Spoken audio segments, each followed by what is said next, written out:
Дури 11 возила одзеде полицијата за само 2 дена во државата, а приведе 25 возачи, оти возеле пијани, без возачка и со активна забрана. Санкционирани биле и 14 лица оти непрописно ги затемниле стаклата на автомобилите, како и мотоциклисти кои не носеле заштитен шлем и 10 пешаци за непрописно поминување по улица.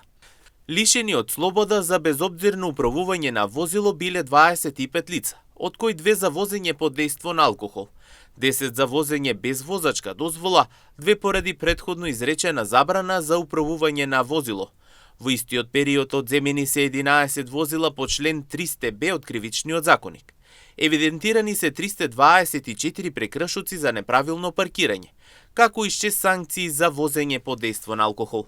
Од друга страна пака, согласно одредбите од Законот за безбедност на сообраќајот на патиштата, санкционирани биле 11 возачи на мотоцикли за неносење заштитен шлем, а санкционирани се и 10 пешаци. Санкционирани се и 14 возачи поради неисполнување на пропишаните услови во однос на затемнување на стаклата на возилата, велат од Министерството за внатрешни работи. Како што посочуваат дополнително оттаму, сообраќајните контроли продолжуваат и во наредните денови. Апелираат до сите учесници во сообраќајот да ги почитуваат сообраќајните правила и прописи и заеднички да допринесат за побезбедни патишта.